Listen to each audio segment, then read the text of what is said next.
Hi welcome to V P cooking channel. ನಾನು ವೀಣಾ. ನಾನಿವತ್ತು ಮನೆಯಲ್ಲೇ ಇರುವಂಥ ಸಾಂಬಾರು ಪೌಡರನ್ನು ಬಳಸ್ಕೊಂಡು ಹುಳಿಯನ್ನದ ಗೊಜ್ಜನ್ನು ಯಾವ ರೀತಿ ಮಾಡೋದು ಅನ್ನೋದನ್ನು ತೋರಿಸ್ಕೊಡ್ತಾ ಇದ್ದೀನಿ. ಸೊ ಇದನ್ನು ಮಾಡೋದು ಹೇಗೆ ಅಂತ ನೋಡೋಣ ಬನ್ನಿ. ನಾನು ಮೊದಲಿಗೆ 2 ನಿಂಬೆಹಣ್ಣು ಗಾತ್ರದಷ್ಟು ಹುಣಸೆಹಣ್ಣನ್ನು ಒಂದು ಅರ್ಧ ಗಂಟೆ ನೆನೆಸಿಟ್ಕೊಂಡಿದ್ದೀನಿ. ಈಗ ಸ್ಟವ್ ಆನ್ ಮಾಡಿಕೊಂಡು 3 ಟೇಬಲ್ ಸ್ಪೂನಷ್ಟು ಎಣ್ಣೆಯನ್ನು ಸಹ ಸೇರಿಸ್ಕೊಂಡು ಅದು ಕಾಯ್ದ ನಂತರ ಸಾಸಿವೆ, ಕರಿಬೇವು ಹಾಗೆ ಬೆಳ್ಳುಳ್ಳಿಯನ್ನು ಹಾಕ್ಕೊಳ್ತಾ ಇದ್ದೀನಿ. ಬೆಳ್ಳುಳ್ಳಿ ನೀವು ಜಾಸ್ತಿ ಹಾಕ್ಕೊಂಡಷ್ಟು ಹುಳಿ ಅನ್ನೋದು ಗೊಜ್ಜು ಅನ್ನೋದು ಚೆನ್ನಾಗಿರುತ್ತೆ. ಮತ್ತು ಒಣಮೆಣ್ಸಿಕಾಯಿನೂ ಸಹ ಸೇರಿಸ್ಕೊಂಡು ಸ್ವಲ್ಪ ಫ್ರೈ ಮಾಡ್ಕೊಳ್ತಾ ಇದ್ದೀನಿ. ಈಗ ಆಗಲೇ ನೆನೆಸಿಟ್ಟಿರುವಂತಹ ಹುಣಸೆಹಣ್ಣಿನ ರಸವನ್ನು ಸಹ ಸೇರಿಸ್ಕೊಂಡು ಅದನ್ನು ಸಹ ಹಾಕ್ಕೊಳ್ತಾ ಇದ್ದೀನಿ. ನೋಡಿ, ಈ ಕನ್ಸಿಸ್ಟೆನ್ಸಿಲಿ ಇರಬೇಕಾಗುತ್ತೆ. ಜಾಸ್ತಿ ತೆಳ್ಳನೂ ಇರಬಾರ್ದು, ಗಟ್ಟಿನೂ ಇರಬಾರ್ದು, ನೋಡ್ಕೊಂಡು ಹಾಕ್ಕೋಬೇಕು. 2 ಟೇಬಲ್ ಸ್ಪೂನಷ್ಟು ಸಾಂಬಾರು ಪೌಡರನ್ನು ಸೇರಿಸ್ಕೊಂಡು ಚೆನ್ನಾಗಿ ಒಂದು ಸಲ ಮಿಕ್ಸ್ ಮಾಡ್ಕೊಳ್ತೀನಿ. ನೋಡಿ, ಈ ರೀತಿ ಮಿಕ್ಸ್ ಮಾಡಿಕೊಂಡು ಒಂದು 10 ನಿಮಿಷಗಳ ಕಾಲ ಇದನ್ನು ಚೆನ್ನಾಗಿ ಕುದಿಸ್ಕೋಬೇಕಾಗುತ್ತೆ. ಇದನ್ನು ತುಂಬ ಉರಿಲಿ ಕುದಿಸೋಕೆ ಹೋಗಬಾರ್ದು, ಸ್ವಲ್ಪ ಕಮ್ಮಿ ಉರಿಲೇ ಕುದಿಸ್ಕೋಬೇಕು. ಯಾಕೆಂದರೆ ಸ್ವಲ್ಪ ಸುತ್ತ ಆರೋ ಚಾನ್ಸ್ ಇರುತ್ತೆ. ಈಗ ಇದನ್ನು ಇದ್ರ ಮೇಲೆ ಒಂದು ಪ್ಲೇಟನ್ನು ಮುಚ್ಚಿ ಇದನ್ನು ಒಂದು 10 ನಿಮಿಷಗಳ ಕಾಲ ಇದೇ ರೀತಿ ಕುದಿಸ್ಕೊಳ್ತೀನಿ. ಮತ್ತು ಆಗಾಗ ಸ್ವಲ್ಪ ಈ ರೀತಿ ತಿರುಗಿಸ್ಕೊಳ್ತಾ ಇರಬೇಕು, ಇಲ್ಲಾಂದರೆ ತಳ ಹಿಡಿದ್ಬಿಡುತ್ತೆ. ನೋಡಿ ಯಾವ ರೀತಿ ಎಣ್ಣೆ ಎಲ್ಲ ಬಿಟ್ಕೊಳ್ತಾ ಇದೆ, ಈ ರೀತಿ ಮೇಲೆಲ್ಲ ಎಣ್ಣೆ ಬಿಟ್ಕೊಳ್ತಾ ಇರಬೇಕು. ಈಗ ಸ್ವಲ್ಪ ಬೆಲ್ಲವನ್ನು ಸಹ ಸೇರಿಸ್ತಾ ಇದ್ದೀನಿ. ಬೆಲ್ಲ ಹಾಕೋದ್ರಿಂದ ಹುಳಿ ಅನ್ನದ ಗೊಜ್ಜು ತುಂಬಾ ಟೇಸ್ಟಾಗಿರುತ್ತೆ. ಈಗ ಇದಕ್ಕೆ ಬೇಕಾಗಿರುವಂಥ ಪೌಡ್ರನ್ನು ನಾನು ರೆಡಿ ಮಾಡ್ಕೊಳ್ತಾ ಇದ್ದೀನಿ. 2 ಟೇಬಲ್ ಸ್ಪೂನಷ್ಟು ಉದ್ದಿನಬೇಳೆಯನ್ನು ಡ್ರೈ ರೋಸ್ಟ್ ಮಾಡ್ಕೊಂಡಿದ್ದೀನಿ. ಹಾಗೆ 2 ಟೇಬಲ್ ಸ್ಪೂನಷ್ಟು ಕಪ್ಪು ಎಳ್ಳನ್ನು ತೊಗೊಂಡಿದ್ದೀನಿ. ನೀವು ಬೇಕಾದರೆ ಬಿಳಿ ಎಳ್ಳನ್ನು ಸಹ ತೊಗೋಬೋದು. ಅದನ್ನು ರೋಸ್ಟ್ ಮಾಡಿಕೊಂಡು ಎರಡನ್ನೂ ತರಿಯಾಗಿ ಪೌಡ್ರ್ ಮಾಡ್ಕೊಂಡಿದ್ದೀನಿ. ಈಗ ಬೆಂದಿರುವಂತಹ ಹುಳಿ ಅನ್ನದ ಗೊಜ್ಜಿಗೆ ಸ್ವಲ್ಪ ಉಪ್ಪನ್ನು ಹಾಕ್ಕೊಂಡು ಒಂದು ಸಲ ಚೆನ್ನಾಗಿ ಈ ರೀತಿ ಮಿಕ್ಸ್ ಮಾಡ್ಕೋಬೇಕು.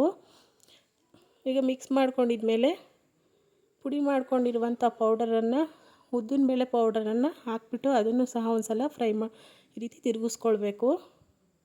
ಈಗ ಎಳ್ಳು ಪುಡಿಯನ್ನು ಅಷ್ಟೇ ಅದನ್ನು ಹಾಕ್ಬಿಟ್ಟು ಸ್ವಲ್ಪ ಈ ರೀತಿ ತಿರುಗಿಸ್ಕೊಳ್ಬೇಕು. ಈ 2 ಪೌಡ್ರನ್ನ ಹಾಕಿದ್ಮೇಲೆ ತುಂಬ ಹೊತ್ತು ಹೆಚ್ಚಿಗೆ ಹೊತ್ತು ಇದನ್ನು ಕುದಿಸೋಕೆ ಹೋಗಬಾರ್ದು. ಒಂದು 2 ನಿಮಿಷ ಕುದಿಸ್ಕೊಂಡ್ರೆ ಸಾಕಾಗುತ್ತೆ. ಇದು ಹಾಕಿದ್ಮೇಲೂ ಸಹ ಸ್ವಲ್ಪ ಎಣ್ಣೆ ಬಿಟ್ಕೊಳ್ಳೋವರೆಗೆ 2 ನಿಮಿಷ ಇದನ್ನು ಫ್ರೈ ಮಾಡಿಕೊಂಡ್ರೆ ಸಾಕು. ನೀವು ಇದನ್ನು ಮಾಡ್ಕೊಳ್ಳೋದ್ರಿಂದ ಬೆಳಗ್ಗೆ ಹೊತ್ತು ಮಕ್ಕಳಿಗೆ ಬ್ರೇಕ್ಫಾಸ್ಟ್ ಮಾಡಬೇಕಾದ್ರೆ ಬೇಗನೆ ಮಾಡಿಟ್ಕೊಂಡ್ರೆ ಗೊಜ್ಜನ್ನು ಬೇಗ ಬ್ರೇಕ್ಫಾಸ್ಟ್ ಮಾಡಿಕೊಡ್ಬೋದು. ನೋಡಿ ಯಾವ ರೀತಿ ಬಿಟ್ಕೊಂಡಿದೆ ಎಣ್ಣೆ, ಈ ರೀತಿ ಬಿಟ್ಕೊಂಡ್ರೆ ಚೆನ್ನಾಗಿ ಬೆಂದಿದೆ ಅಂತ. ಈಗ ಆಗಿರುವಂತಹ ಹುಳಿ ಅನ್ನದ ಗೊಜ್ಜನ್ನು ನಾನು ಅನ್ನಕ್ಕೆ ಸೇರಿಸಿ ಕಲಿಸ್ಕೊಳ್ತಾ ಇದ್ದೀನಿ. ಈ ಹುಳಿ ಅನ್ನದ ಗೊಜ್ಜಿಗೆ ಎಣ್ಣೆ ಸ್ವಲ್ಪ ಜಾಸ್ತಿನೇ ಇರಬೇಕು. ಈಗ ರುಚಿಗೆ ತಕ್ಕಷ್ಟು ಉಪ್ಪನ್ನು ಸಹ ಸೇರಿಸಿ ಚೆನ್ನಾಗಿ ಕಲಿಸ್ಕೊಳ್ತೀನಿ.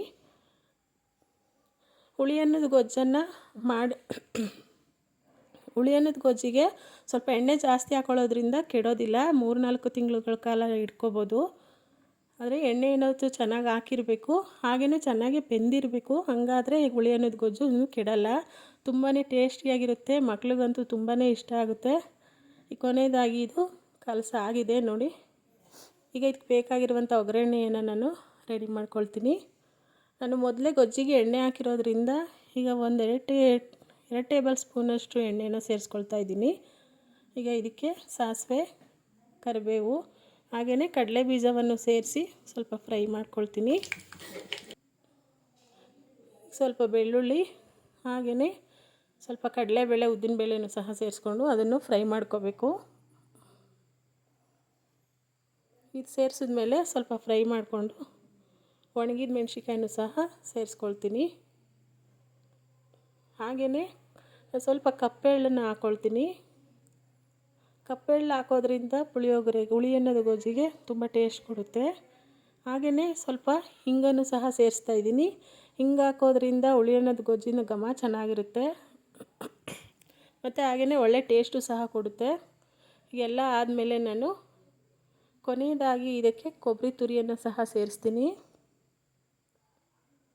ನೀವು ಹೊರಗಡೆ ಈ ಗೊಜ್ಜನ್ನು ಮಾಡಿಟ್ಕೊಂಡು ಹುಳಿಯನ್ನು ಕಲಿಸ್ಕೊಂಡು ತೊಗೊಂಡೋಗಿ ಹೊರಗಡೆ ತಿಂದರೆ ತುಂಬಾ ಚೆನ್ನಾಗಿರುತ್ತೆ. ನೀವೆಲ್ಲರೂ ಟ್ರಿಪ್ಪು, ದೇವಸ್ಥಾನಗಳಿಗೆ ಹೋದಾಗ ಈ ರೀತಿ ಮಾಡ್ಕೊಂಡು ತೊಗೊಂಡೋದ್ರೆ ಯಾವಾಗಲೂ ತಿನ್ನೋದಕ್ಕಿಂತ ಸ್ವಲ್ಪ ಜಾಸ್ತಿನೇ ತಿಂತೀರ. ಯಾಕೆ ಪ್ರಕೃತಿ ಮಧ್ಯದಲ್ಲಿ ತಿನ್ನೋದ್ರೆ ಊಟ ತಿಂಡಿನ ತುಂಬಾ ಚೆನ್ನಾಗಿರುತ್ತೆ. ಇದಾಗಿದೆ. ಈಗ ಕಲಸಿಟ್ಟಿರುವಂಥ ಅನ್ನಕ್ಕೆ ಇದನ್ನು ಸೇರಿಸಿ ಒಂದು ಸಲ ಚೆನ್ನಾಗೆಲ್ಲ ಮಿಕ್ಸ್ ಮಾಡ್ಕೋಬೇಕು. ನೋಡಿ ಮಿಕ್ಸ್ ಮಾಡಿ ಆಗಿದೆ. ಈಗ ಹುಳಿಯನ್ನ ಅನ್ನೋದು ರೆಡಿಯಾಗಿದೆ. ಇದು ಮಾಡೋದು ಹೇಗೆ ಅಂತ ನೋಡಿದ್ರಲ್ವ. ಈ ವಿಡಿಯೋ ಇಷ್ಟವಾಗಿದ್ದರೆ ಪ್ಲೀಸ್ ಹಾಗೆ ಒಂದು ಲೈಕ್ ಮಾಡಿ, ಹಾಗೆಯೇ ಸಬ್ಸ್ಕ್ರೈಬ್ ಆಗೋದನ್ನು ಮರಿಬೇಡಿ. ನಿಮ್ಮ ಫ್ಯಾಮಿಲಿ ಫ್ರೆಂಡ್ಸ್ಗೆಲ್ಲ ಶೇರ್ ಮಾಡಿ. ವಿಡಿಯೋ ನೋಡಿದ್ದಕ್ಕಾಗಿ ಥ್ಯಾಂಕ್ ಯು.